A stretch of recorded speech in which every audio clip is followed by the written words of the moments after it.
Hello. Welcome back. This is my day 2. The prompt for today is drip, and I think I got a little long-winded yesterday talking about the Ugly Art Club, and it's so exciting, and I just love everything about it.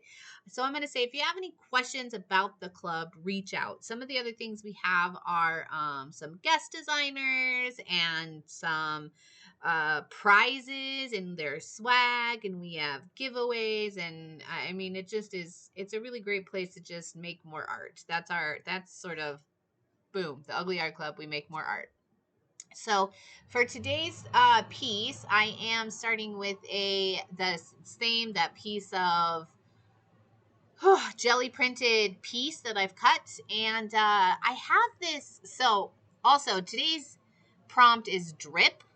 But I think I kind of got drip and splatter mixed up in my brain because tomorrow's is splatter. So maybe I should have saved this one. Not saved. I'm doing them in order, but put it for tomorrow's video. Anyway, so tomorrow's video is going to be actually drip, where this one should be splatter. But today's prompt is splatter. I'm using this new to me. It's let me see, it's called Drip Machine, whatever it is. I'll give you the link. It has a specific name, but I got this new paint. It's formulated to be, it's like Graffiti Machine, I think is the brand. Anyways, it's this really great dauber of a really fluid acrylic paint, and it's very fun and has a lot of life to it and a lot of fluidity. So you'll probably be seeing these in my artwork a lot more. I purchased the black and the white to start off with, and I'm really loving them. They're very cool.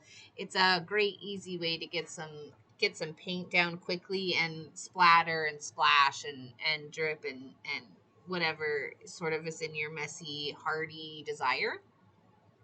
So I love the way it looks on top of this pink which is Venetian Rose. Whew, it's been a while since I did some voiceovers. I apologize. But the paint that I use is Venetian Rose and gold. The Venetian Rose is by Amsterdam Acrylic. The gold is by Daniel Smith. It's a gold gesso that I really love. And I've jelly printed on my Gelli Arts printing plate. So not that, any plate's going to work. It's fine. I'm just telling you what I like to use. And I don't have any other information other than that for the actual jelly printed card. So if you want more information, you can get that in the jelly print ugly art play date that is available. I'm using my Pilot V5, I think is this one. Yeah, Precise V5 to put some little lines and fill in the white space that is happening on my card base. And I do tend to rotate my projects. If you're kind of struggling with something or having a hard time with it, give it a rotate. See if you can work on it coming at it from a different angle. Oh, yeah. I love it so much. I love filling in white space with a pattern. It always makes me really happy, and I love how this looks for sure.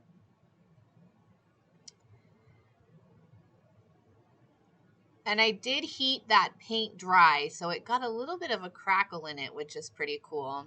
Because I want to turn this into a book, I'm trying to stay in order and create these pieces in a specific order that matches the prompts. So I am lining up. My idea is to glue the pages back to back and on sort of like an accordion little spine.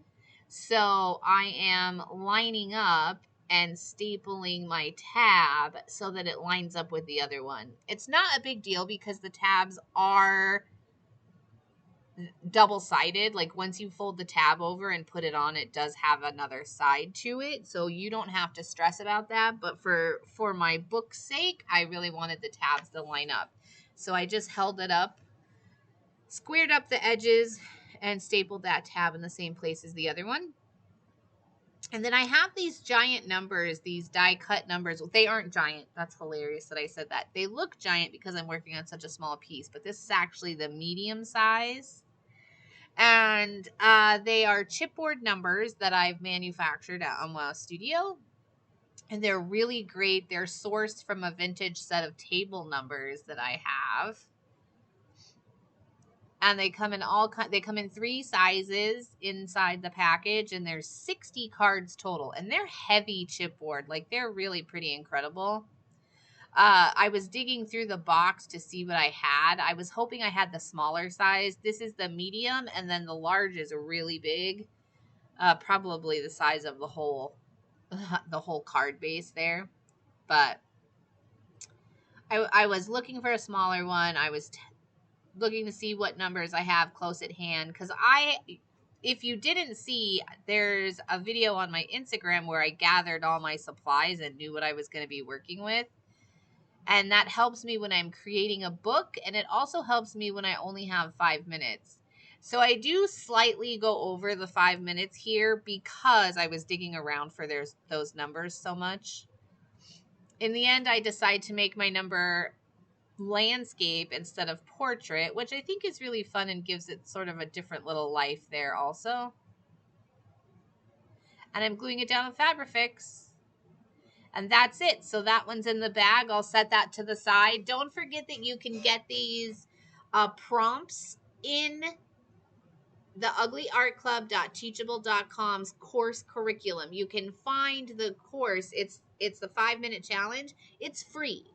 You just have to sign up, and then you have these tabs, a whole page of them. You can cut them out and use them however you like. Here are some close-up shots of my piece. Here are the tabs, and don't forget to join us in the 5-minute challenge, #TUAC 5min challenge.